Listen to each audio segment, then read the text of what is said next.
Abra as vossas Bíblias na carta de Paulo aos Efésios. Carta de Paulo aos Efésios.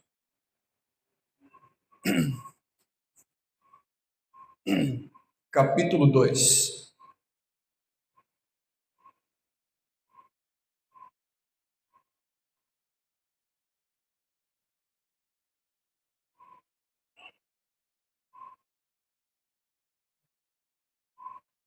Efésios capítulo 2, nós vamos fazer a leitura do verso 1 até o verso 10. Todos acharam? Efésios capítulo 2, versos de número 1 a 10. E ele vos deu vida, estando vós mortos em vossos delitos e pecados, nos quais andastes outrora, segundo o curso deste mundo, segundo o princípio da potestade do ar, do espírito que agora atua nos filhos da desobediência, entre os quais também todos nós andamos outrora, segundo as inclinações da nossa carne, fazendo a vontade da carne e dos pensamentos, e éramos, por natureza, filhos da ira, como também os demais. Mas Deus, sendo rico em misericórdia, por causa do grande amor com que nos amou, e estando nós mortos em nossos delitos, nos deu vida, juntamente com Cristo, pela graça sois salvos, e juntamente com Ele nos ressuscitou, e nos fez assentar nos lugares celestiais em Cristo Jesus, para mostrar nos séculos vindouros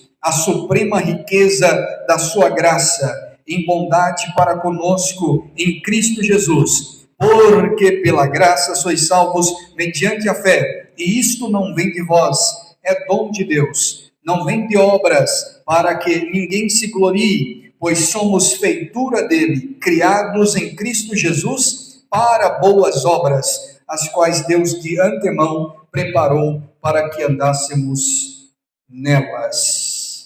Feche os seus olhos e não a sua Bíblia e oremos mais uma vez. Senhor, a tua palavra foi lida nesta noite. Pedimos que o Senhor nos dê a iluminação de entendimento para compreendermos a sua palavra. Sabemos que tua palavra é profunda e nossa mente é rasa e muito limitada. Nos dê misericórdia e graça para expormos esta palavra e aplicarmos a mesma em nosso dia a dia, em nossos corações. Fica conosco, Senhor, e também nos conforme a imagem do seu Filho. Que esta mensagem seja somente para a sua glória. De alguma maneira o seu nome seja glorificado através dessa pregação. Em nome de Jesus, nós oramos e te agradecemos para a glória do teu nome. Amém. Meus irmãos, nós temos trabalhado a exposição da carta de Paulo aos Efésios ao longo de alguns domingos, e já chegamos no capítulo 2 desta tão grandiosa e maravilhosa carta. Dos versos 1 até o verso 10, o apóstolo Paulo trata a respeito da graça salvadora, soberana e suprema que Deus manifestou através da obra de Cristo Jesus na cruz do Calvário. Paulo expõe aqui, nesta carta, expõe a doutrina do Evangelho para mostrar o grande plano de salvação que é única, exclusivamente pela graça de Deus, mediante a fé. Apesar desta carta ser endereçada a uma igreja específica, a saber, a igreja de Éfeso, nós temos fortes indícios também que esta carta foi uma carta circular em várias igrejas que estão na Ásia Menor.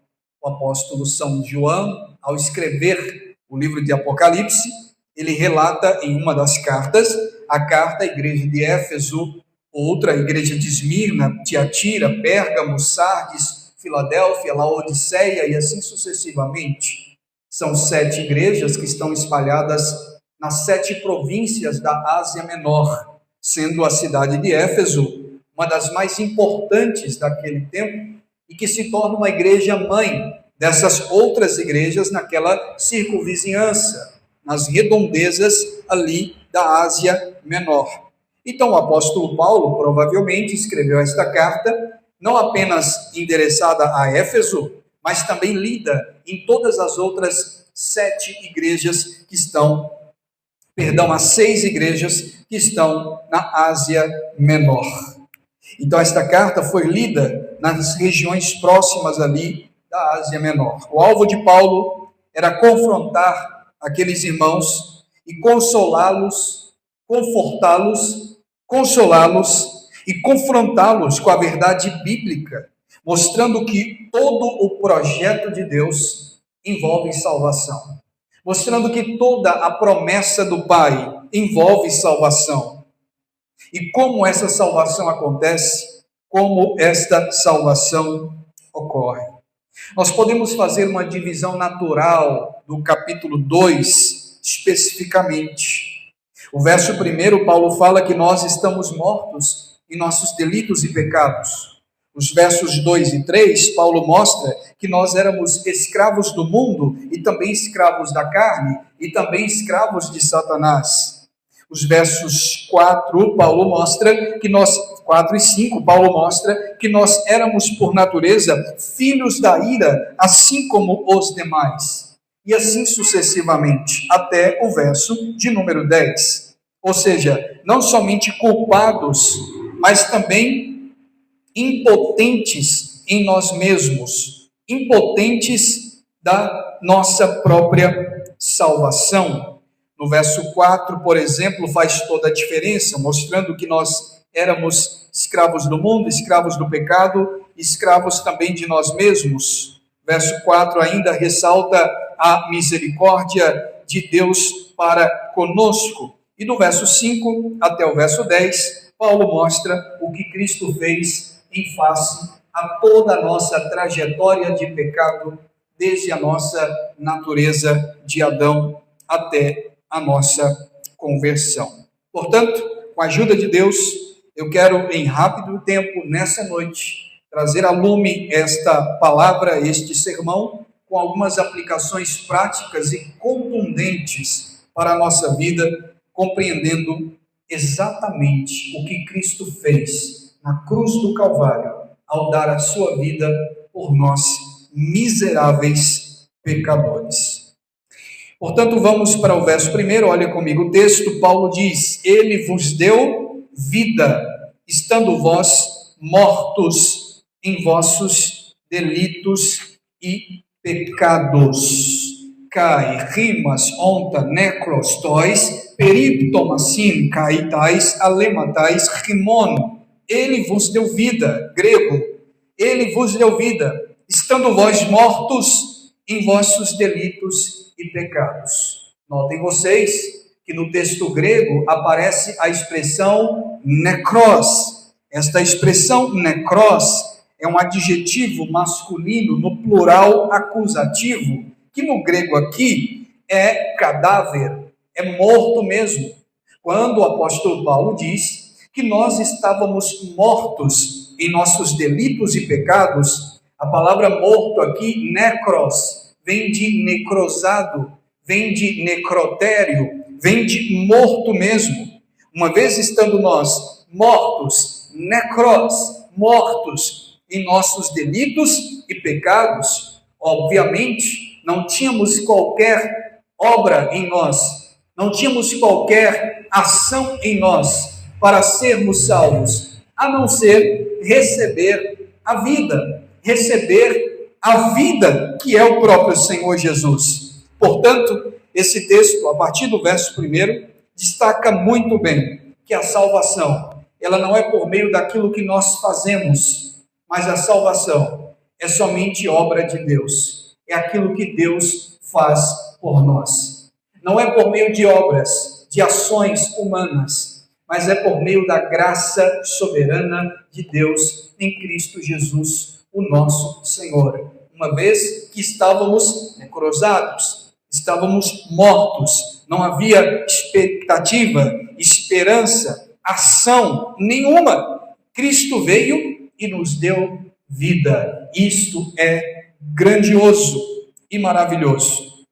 Mas o texto segue mostrando um outro substantivo neutro no plural grego aqui, periptomassino, que é cair ao lado, injustiça, também palavra grega para pecado, ou seja, ele vos deu vida, estando vós mortos, necros, em vossos delitos e pecados, periptomassino no grego, pecados, ou seja, nós estávamos caídos, mortos, necrosados em nossos próprios pecados. Não houve fé aqui, porque morto não tem fé, cadáver necrosado não tem capacidade de crer, não houve fé para ser salvo aqui.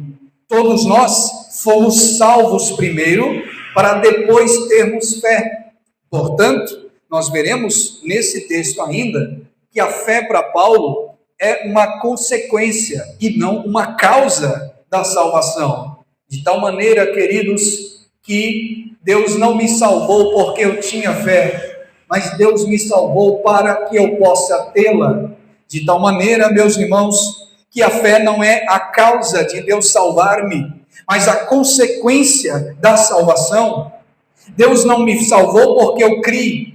Deus me salvou para que eu possa crer. A fé sempre será uma consequência da salvação e não uma causa dela. Porque se Deus me salvou porque eu tinha fé, isso diz que a salvação é por meio de ações, é por meio de obras, quando na verdade não é. Deus me salvou quando eu estava morto, sem precisar de fé nenhuma, sem ter fé nenhuma. Então ele me ressuscita, ele vos deu vida juntamente com Cristo. Ou seja, ele nos levanta da morte do pecado, nos dá a fé depois, para que nós possamos crer e assim ser salvos. Portanto, a fé está depois e não antes da salvação. Ele vos deu vida, estando vós mortos em vossos delitos e pecados. Se alguém está morto, como é que esse alguém vai ter fé? Nós pregamos a mortos. Nós vivemos entre mortos. Amanhã, segunda-feira, se você descer ao centro da cidade, você vai ver lotado de pessoas, mas pessoas estão mortas. Estão andando, estão respirando, estão conversando, estão trabalhando, mas estão mortas. São verdadeiros zumbis. Todo mundo buscando para si algo, todo mundo procurando melhores condições de vida, todo mundo buscando mais dinheiro, mais conforto, estão mortos. Ninguém pensa em Cristo, ninguém fala na cruz de Cristo. Levanta igual um animal, desculpa a expressão, não ora, não apresenta a Deus o dia, está morto espiritualmente. Nele não habita a vida. Por isso que Paulo diz que Deus nos deu vida quando nós estávamos mortos em nossos delitos e pecados. Verso 2: nos quais andastes outrora, segundo o curso desse mundo, segundo o príncipe da potestade do ar, do espírito que agora atua nos filhos da desobediência. Aqui é o propósito de todo ser humano que não tem Cristo. É estar de acordo com os príncipes da potestade do ar. É estar de acordo com aqueles que andam na desobediência. São chamados aqui de filhos da desobediência. Eles andam, segundo Paulo, segundo o curso deste mundo. O mundo vai para um lado, eles vão. O mundo vai para o outro, eles vão. A tendência é essa, eles caminham. A tendência é outra, eles mudam. São levados como ondas. São levados como modinhas, como ondas desse mundo. Ninguém para pensar. Houve um pregador que disse que somente uma coisa morta segue a correnteza. Tem que estar vivo para contrariá-la. Então são como coisas inanimadas que seguem correnteza fora. mas não pensam na cruz, não pensam no Evangelho, não pensam em Cristo, não pensam em salvação, vivem somente para essa vida. E acham que essa vida promete tudo a bancarrotas, quando na verdade a vida deles é passageira, é como um ponto ligeiro, é curto. Mas eles são filhos da desobediência. Essa é a real natureza de todos nós. Paulo não está falando apenas para o mundo aqui, ele está falando para nós.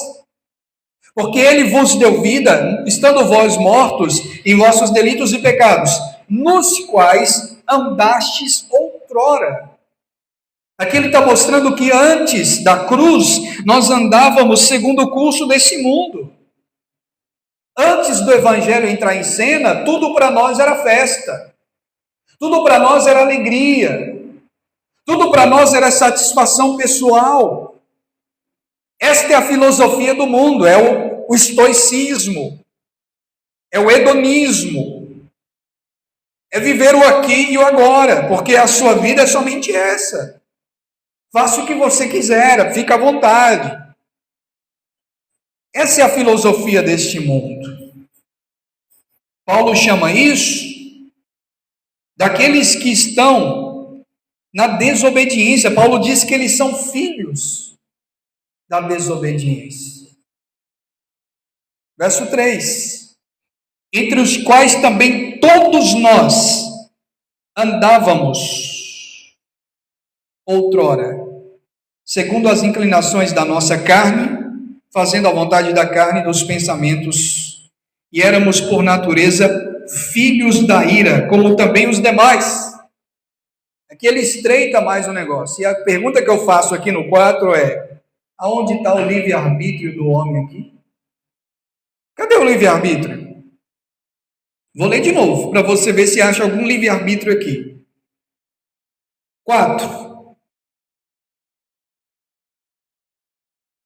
3, perdão. Entre os quais também todos nós andávamos outrora, segundo as inclinações da nossa carne, fazendo a vontade da carne e dos pensamentos, e éramos por natureza livres no nosso arbítrio.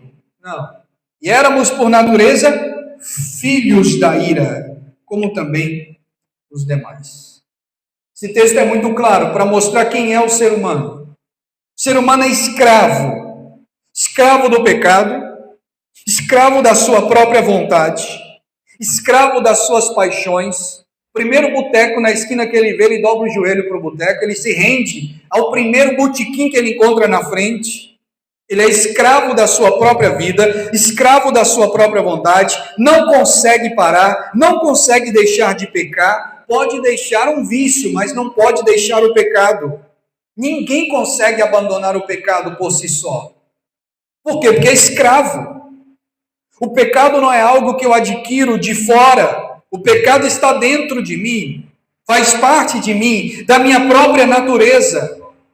Fui formado em pecado. Meu pecado está dentro, não está fora. Por isso que o ser humano não é livre. O arbítrio humano é escravo e não é livre. Porque ele não consegue deixar de pecar, ele precisa ser liberto do pecado.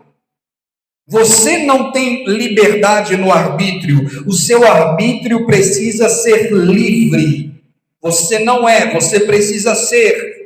Você não é livre, você precisa ser livre. Você é escravo. Alguém tem que vir e te libertar. Alguém tem que vir e quebrar essa algema. Alguém tem que vir e quebrar esta cadeia. A cadeia da vontade da carne, a cadeia da vontade dos pensamentos, a cadeia da vontade da natureza, a cadeia que mostra você como filhos da ira.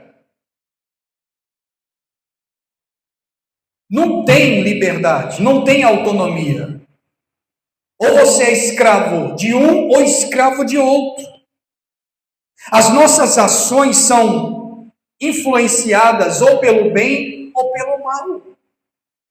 O ser humano não é autônomo, ele não é livre. Ou ele vai servir a Deus, ou ele vai servir ao pecado. Não tem uma segunda via, uma terceira no caso. Ou ele vai fazer inclinado para Deus, ou seja, Deus é que vai controlar seus pensamentos, suas ações, seus atos, sua vida. Então você não é livre, porque é Deus que te direciona. Tudo que você faz é de acordo com a vontade sua livre, não, de acordo com a vontade de Deus. Você vive no centro da sua própria vontade livre? Não, no centro da vontade de Deus. Então você não tem livre-arbítrio. E tudo que você for fazer fora de Deus, você está fazendo de acordo com o pecado, de acordo com Satanás. Lutero diz o seguinte, eu acho até engraçado. O homem é uma besta montada por Deus ou pelo diabo. Não tem livro, nós estamos selados já. Ou por Deus, ou selados pelo diabo. Não tem liberdade. Existe uma liberdade significativa em nós em questões humanas. Você escolhe a casa, o marido, a comida que você quer comer, a roupa que você quer vestir. Isso é uma liberdade. O homem é um agente livre. Mas todas essas escolhas que aparentam ser livres, elas são influenciadas ou por Deus ou pelo diabo. Por exemplo, se eu coloco uma roupa indecente para sensualizar, essa liberdade que eu tenho de colocar essa roupa é influenciada por quem? Por Deus não é. Ou seja, a minha liberdade que eu acho que eu tenho, tem uma influência por trás dela, ou por Deus, ou pelo diabo. Quando você olha mais a fundo, além das entrelinhas, você começa a ver que o ser humano não é livre de fato. Porque ele não vive para si mesmo, ele vive para obedecer sua carne ou vive para obedecer o Espírito.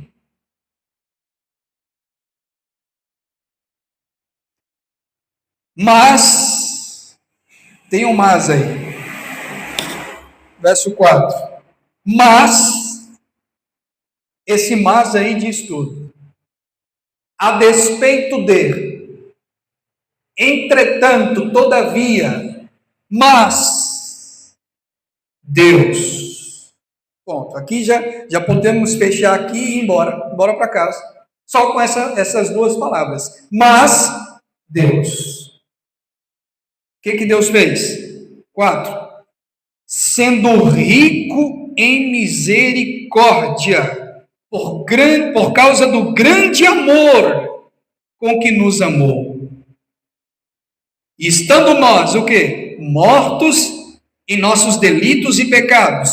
Necros, pneutomassim, periptomassim, perdão. Nós, mortos em nossos delitos e pecados, nos deu vida juntamente com Cristo. Pela graça sois salvos. Fomos libertos. Ele nos deu vida.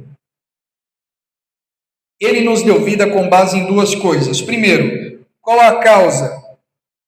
Se merecíamos morte e a condenação. Se merecíamos o inferno e a condenação. Qual a causa de Deus nos agir? Qual a causa de Deus nos dar vida? Ele vos deu vida. Mas qual a causa dele fazer isso? Sendo que nós não merecíamos isso. A palavra é misericórdia. E sabe o que significa misericórdia? É não dar a você o que você merece. Graça e misericórdia.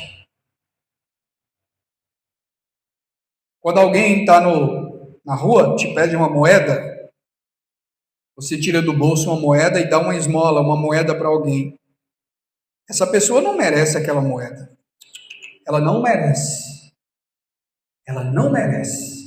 Por que ela não merece? Porque ela não trabalhou para ter aquela moeda. Você merece. Porque você teve que trabalhar. Então, toda vez que você dá uma moeda para alguém na rua, você está dando uma moeda para alguém que não merece aquela moeda. E é por isso que você dá. Você está sendo misericordioso. Ela não merece, mas recebe de graça.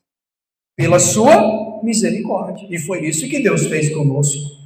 Nós não merecemos a salvação, porque a gente não trabalhou para recebê-la. A gente recebe por graça, por misericórdia. E a misericórdia é um dos atributos de Deus. E a misericórdia é Deus não tratar como nós merecemos. Misericórdia é Deus não nos tratar como nós merecemos. Merecemos a condenação, mas Ele não nos trata como condenados. Isso é misericórdia. Um famoso cientista chamado Nicolau Copérnico, ao morrer, ele queria que escrevessem na sua tumba a seguinte frase: não quero a graça dada a Paulo, nem o favor feito a João, quero apenas a misericórdia feita ao ladrão na cruz. Porque o ladrão na cruz não fez nada para receber a salvação. Só coisa ruim. Tinha nenhuma obra boa, nenhuma sequer, para ele descansar na sua morte. Só fez coisa ruim. Mas ele recebeu a graça, a misericórdia. Apesar do ladrão ser o que era, ele recebeu graça porque Cristo é maior do que o seu pecado. O atributo misericórdia mostra que Deus, Ele não nos trata como nós merecemos. Nós merecemos a condenação porque éramos, por natureza, filhos da ira como os outros, mas Deus não nos tratou dessa forma. Ele nos deu misericórdia. Por quê? Por que causa? Verso 4, Paulo diz: por causa do seu grande amor com que nos amou. Não está dizendo aqui que foi por sua causa, não. Não está dizendo aqui que foi porque você merece, não. Mas foi por causa do grande amor com que nos amou. Não foi nós, não foi porque Ele nos amou, não. Foi pelo grande amor com que nos amou. Ou seja, não foi porque nós merecemos, foi por causa do amor. Não por causa daquele a quem Ele ama, mas por causa do amor que Ele usa para amar. É por isso que eu fico mordido com aquelas canções que diz assim: você é especial, eu quero que você valorize, você é especial. Nós não somos especiais, não. Nós somos iguais uns aos outros, pecadores e miseráveis. Tem ninguém especial. Especial é Jesus. Você vale muito, você é raridade. Nós não valemos nada. Foi graça, foi misericórdia. O preço que foi pago não fala do quanto você vale. O preço que foi pago fala do tamanho do seu crime. É o contrário. Jesus não foi para a cruz porque você é valioso. Jesus foi para a cruz porque você é pecador. É o contrário. As pessoas estão pregando o evangelho ao avesso. Olha, Jesus te ama, porque Ele deu a sua vida por você. Está errado? Não, mas está incompleto. Quem olha para a cruz e vê somente o amor de Deus, não está vendo a cruz completa. A cruz mostra o amor, a ira, a justiça, a misericórdia, a graça, a punição, a condenação. Jesus foi à cruz porque você é um miserável. Olha o que Jesus teve que fazer, teve que morrer em seu lugar. Ele morreu não porque ele quis, não porque ele desejou, não porque ele achou bonitinho, não. Ele morreu no seu lugar. Era para você estar lá, mas ele assumiu a sua culpa, o seu pecado, a sua condenação, aquilo que fazia Deus irar, aquilo que levaria você para o inferno. Ele diz: eu tomo sobre mim, eu carrego sobre mim nesse madeiro toda a sua culpa, e por causa da justiça e da misericórdia você é salvo. Isto é o evangelho. Não é chegar para um pecador miserável e dizer: Jesus te ama. Ele vai dar um sorrisinho lá, com um revólver na cintura, com um revólver na mão, vai dizer: eu sei, ele me ama, eu também amo ele. E nunca vai entender o que é o evangelho. É necessário pregar o amor e por que o amor é necessário. O reverendo Billy Graham, dos maiores pregadores, perguntaram para ele, maiores pregadores dos últimos tempos, perguntaram para ele: se você tivesse 5 minutos para pregar o evangelho, o que você faria? Eu gastaria 3 minutos falando do problema e 2 minutos falando da solução. Ou seja, eu gasto mais tempo mostrando quão foi necessário a cruz para depois eu dizer, por causa disso, entretanto, mas, todavia, Jesus, Ele ama você.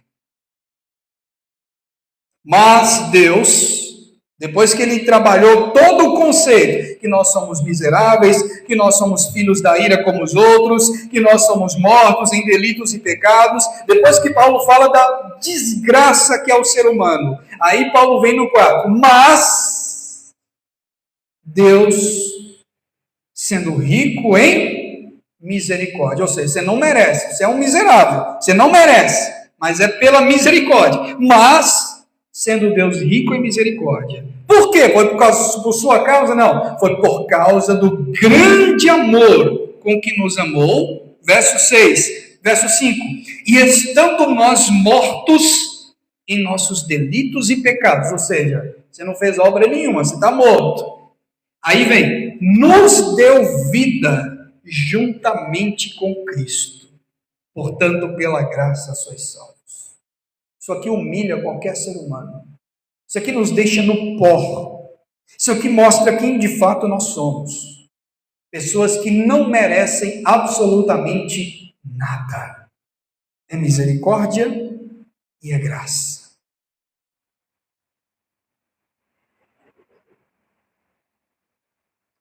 O amor com que nos amou. Esse amor aqui não é o amor geral pela humanidade, pela criatura. Deus ama todos no sentido criador, Ele criou todas as pessoas, Ele ama todas as pessoas em um sentido geral.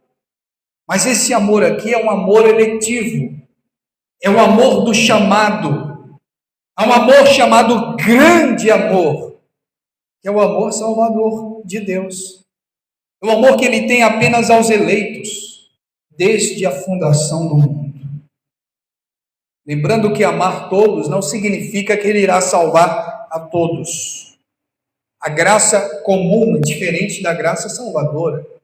A graça comum é: o sol nasce para todos, justos e ímpios, bons e ruins.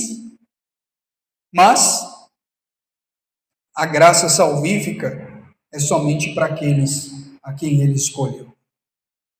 Logo, a causa geral é a misericórdia. Mas o motivo é o grande amor por alguns que Ele deseja amar, por alguns que Ele escolheu amar, por alguns que Ele opta por si mesmo amar. Aqui Ele mostra que o amor também não merecemos. O amor de Deus, gente, é incondicional, porque não depende de condições. Deus não te ama porque você é, Deus te ama apesar de você ser. Deus não te ama porque você tem, Deus te ama apesar de você não ter nada. É incondicional. O amor de Deus não é nivelado por aquilo que você é ou deixa de ser. O amor de Deus é nivelado por Ele mesmo. Ele mesmo opta em amar-nos. Ele não viu nada em nós para nos amar. Ele opta, Ele escolhe por si mesmo nos amar. Por que Ele não viu nada em nós para nos amar? Porque estávamos nós mortos em nossos delitos e pecados. Como é que alguém vai amar um cadáver? O amor salvador de Deus não vem de alguma virtude em nós, pois estávamos mortos em nossos delitos e pecados. A gente já está terminando. A palavra delito aqui significa quebrar a lei. Portanto, Deus não nos salvou de acordo com sua presciência. Porque morto não aceita nada, morto não é livre, morto tem um arbítrio escravizado. Ele não escolhe, é Deus quem escolhe, é Deus quem salva. Mas Paulo também demonstra aqui, queridos, o que Deus fez por nós. 3 coisas. Primeiro, 3 verbos no mesmo tempo verbal aqui em grego. Nos deu vida, verso 5, quando éramos mortos, escravos e filhos da ira. Nos ressuscitou, ainda, verso 5. Nos fez assentar nos lugares celestiais, verso 6. E juntamente com Ele nos ressuscitou e fez-nos assentar nos lugares celestiais em Cristo, 7. Para mostrar nos séculos vindouros a suprema riqueza da sua graça em bondade para conosco, em Cristo Jesus. Veja os adjetivos que Paulo está usando aqui para identificar que toda glória é dada a Deus e não ao pecador. É dado a Deus e não ao homem. E essa semana eu estava ensinando e eu falava com os alunos justamente esta questão. A Bíblia diz assim, que há festa no céu por um pecador que se arrepende. Não está dizendo que há festa no céu para um pecador que se arrepende. Que a ideia dos crentes é, quando eu chegar lá no céu, vai ter festa para receber eu. Oba, vai ter uma festa lá para me receber. E eu imagino os anjos cantando, quando eu chegar no céu, os anjos cantando, parabéns para você. Não existe isso no céu não, gente. Quem te disse isso? É por um pecador, não é para um pecador. Ou seja, quando um pecador se arrepende, entra no céu, Jesus é glorificado. A festa é para ele, não é para o pecador. A festa é para o salvador do pecador e não para o pecador que é salvo. No céu a glória é de Deus, a glória é dele. Nós não merecemos. Porque se a festa for para nós, é porque a gente merece. Salvação é por graça. É uma heresia que muita gente comete sem perceber. Como se nós merecêssemos festa. Nos fez assentar nos lugares celestiais. Em Cristo. Tudo aqui em Cristo. Ele sempre termina em Cristo. Em Cristo. Porque tudo é em Cristo, não fora dele. Sempre ele diz em Cristo. Porque Cristo recebe a glória da nossa salvação. Não tivemos nenhuma participação nesse processo. A gente só recebe tudo isso de graça e de misericórdia. Deus não perguntou se você quer. Deus não perguntou se você aceita.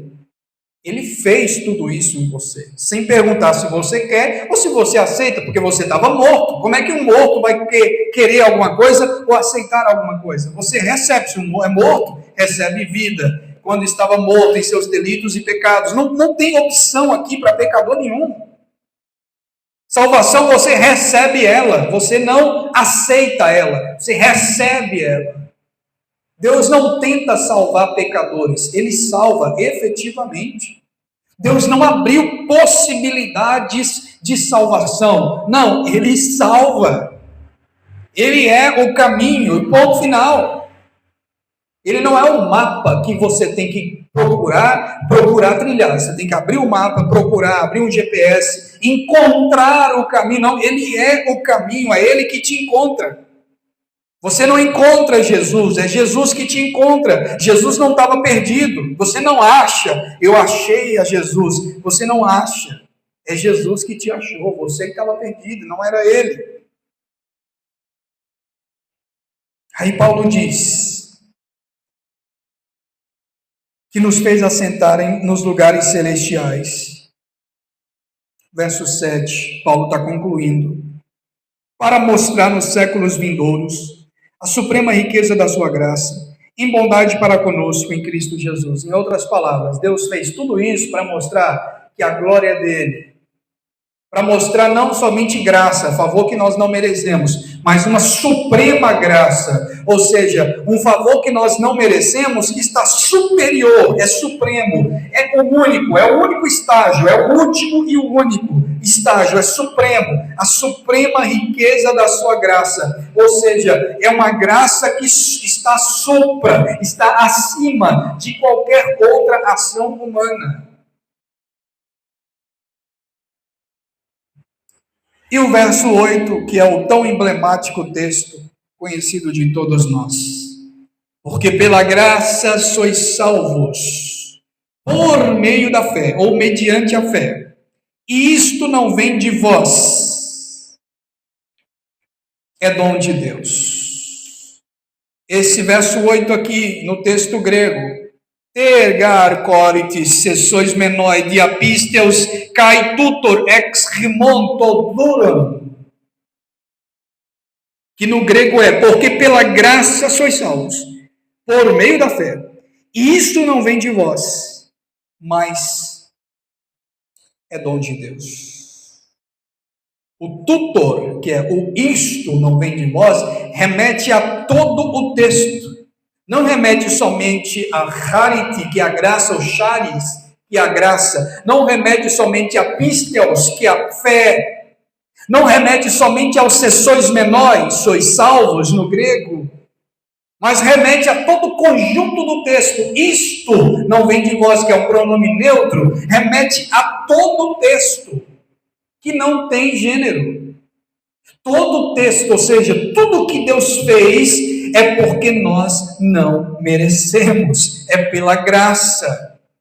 E é dom de Deus, a fé é dom de Deus, a graça é dom de Deus, a misericórdia é dom de Deus, a salvação é dom de Deus, a escolha é dom de Deus, a eleição é dom de Deus, tudo sendo dom de Deus aqui. Não tem escapatória no próprio texto em grego. Então Paulo está mostrando aqui tudo que Deus fez conosco. Deus fez tudo isso não só porque Ele nos amou, mas em primeiro lugar, Ele fez tudo isso para a sua própria glória. Deus faz tudo para a sua própria glória. Deus ama a sua própria glória, inclusive mais do que a nós. Não que Ele seja egoísta e busque a sua própria glória, mas que Ele é Deus e não tem outra glória para Ele buscar além da glória de si próprio, além da glória de si mesmo. Se eu faço tudo para mostrar que eu sou bom, que eu sou bonzão, que eu sou o melhor, eu estou pecando, porque eu estou sendo egoísta, sobremodo e sobressaindo a mais de 6 milhões de pessoas no mundo. Mas Deus não. Deus pode fazer tudo para si mesmo. Ele pode fazer tudo para si. Eu não posso fazer tudo achando que eu sou bom. Eu faço tudo para mim mesmo. Não faço nada para ninguém. Estou sendo egoísta. Deus não. Por que eu estou sendo egoísta? Porque igual a mim tem 6 milhões. Deus não. Igual a Ele não tem outro. Então Ele pode fazer tudo para si mesmo, para a glória de si mesmo, para louvor de si mesmo, porque não existe outro além de si mesmo. É difícil dizer como Deus faz isso. As tragédias ocorrem, as catástrofes ocorrem, tudo acontece é para a glória de si mesmo. Aí você pergunta, como pode coisas ruins acontecerem e Deus ser glorificado nelas? Não tem resposta. Ele sabe o motivo. Mas uma coisa nós sabemos, Deus é especialista em tirar de coisas ruins coisas boas. Por que Hitler matou mais de 2 milhões de judeus? Por que Deus, onde Deus é glorificado nisso? Por que Deus permitiu isso? A resposta é, Deus consegue tirar lições boas até de situações ruins. Não sabemos como Ele faz isso, mas Ele é Deus, Ele é soberano. Como fica claro que a nossa salvação é por meio da fé, através da graça? A resposta é mediante a fé. Isto não vem de vós, ou seja, nada do que Deus faz nós merecemos. Mas é somente mediante a fé. Isso não vem de vós, ou seja, não é dádiva nossa, não é algo que nós merecemos. Mas é presente de Deus, é dádiva de Deus. Verso 9 e 10, Paulo conclui. Não de obras, para que ninguém se glorie, pois somos feitura dele, criados em Cristo Jesus, para boas obras. Note que no 9 diz que não é por meio de obras que nós somos salvos, mas o 10 diz que nós somos salvos para elas. Ou seja, as obras não são causa de Deus nos salvar, são consequências da nossa salvação. Pois somos feitura dele. A palavra feitura aqui no grego é a palavra poêmia, da onde vem a nossa palavra poema. Paulo está dizendo que nós somos o poema de Deus. Pois somos o poema dele, criados em Cristo Jesus, para boas obras, as quais Deus de antemão preparou para que andássemos nelas. Não somos salvos por meio de obras, por meio da graça, mas nós também devemos praticar obras após sermos salvos. Porque Deus preparou essas obras de antemão para que andássemos nelas. Eu não sou salvo através das obras, mas também eu não sou salvo sem elas. Elas fazem parte da consequência da salvação. Quem é salvo demonstra frutos de salvação. Quem é salvo demonstra frutos de arrependimento através das suas ações, através da sua obra, através da sua própria vida em comunhão com Deus. Vamos ficar em pé, vamos orar nessa noite. Quais são as aplicações desse sermão?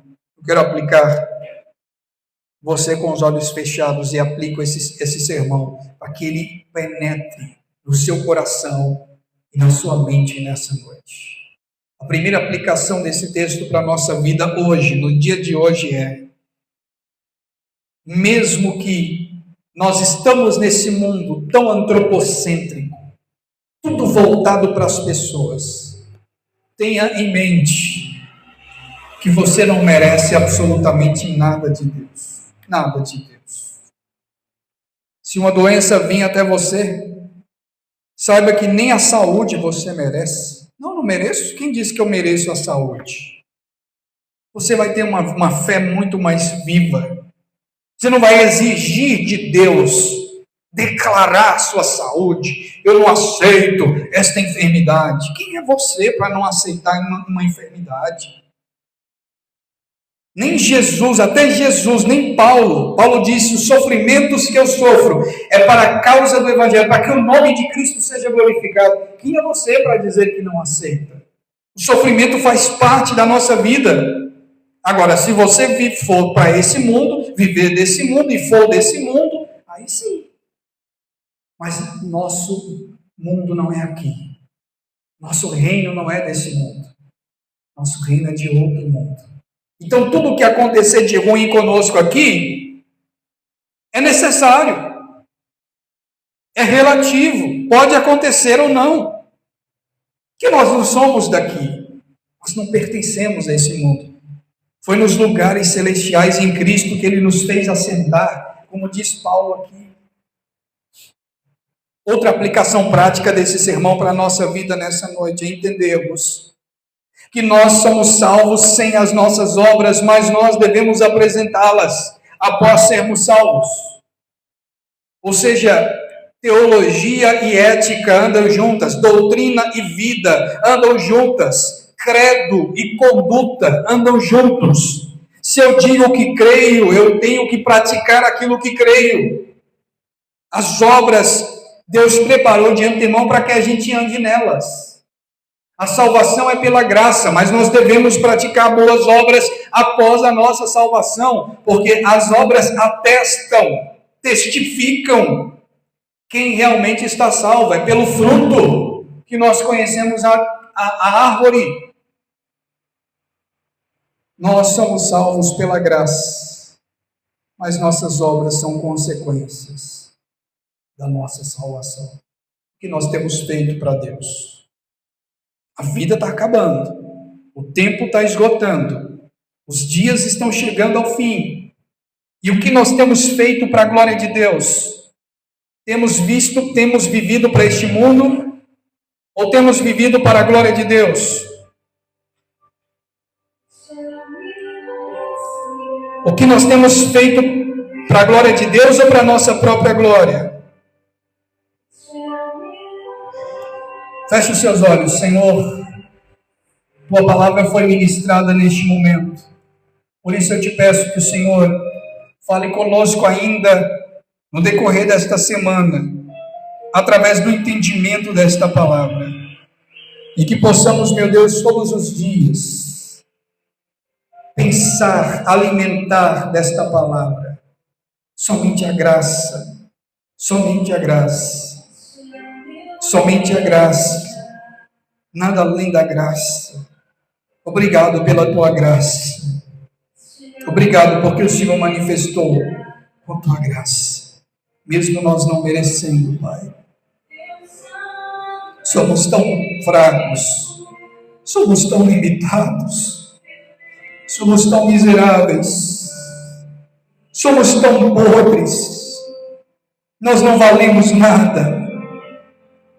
É a tua graça, é a tua misericórdia, é a tua misericórdia para conosco. Nós somos pó, é somente a tua graça.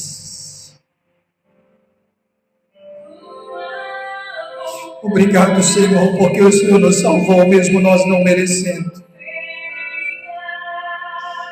Obrigado, Senhor, pela tua obra naquela cruz. Era para estarmos ali, era para nós estarmos ali. Oh, Senhor, obrigado, meu Deus. Obrigado por esse evangelho de salvação. Obrigado por esta graça salvadora. Obrigado, meu Deus, pelo teu sacrifício naquela cruz. Por cada gota de sangue que foi vertida e derramada em nosso lugar. A gente merecia a condenação. Éramos por natureza filhos da ira como os demais. Mas o Senhor estendeu a mão sobre nós, como quem estende a mão a um mendigo. E nos deu aquilo que nós não merecemos, a fé, a salvação e a graça. Obrigado por essa palavra, Senhor. Obrigado, meu Deus, por esta palavra, meu Pai. Obrigado, meu Deus, por essa palavra, Senhor. Abençoe nossa semana. Abençoe nossa segunda-feira. Que sejamos, ó Pai, abençoados. Que aonde colocarmos a planta dos pés seja abençoado. Que aonde colocarmos as nossas mãos seja abençoado. Que aonde nós olharmos seja abençoado. Aonde nós estivermos seja abençoado. Que a bênção do Senhor nos acompanhe. Que a bênção do Senhor nos acompanhe. Que pessoas que estão ao nosso redor também sejam abençoadas. Que as bênçãos do Senhor se espalhem ao nosso redor. Que sejamos fontes inesgotáveis de bênçãos do Senhor para esta geração. Oh, aleluia! Que sejamos fonte de bênçãos, verdadeiros portadores de graça, Obrigado, Jesus. Obrigado, meu Deus. Aleluia. Graças a Deus.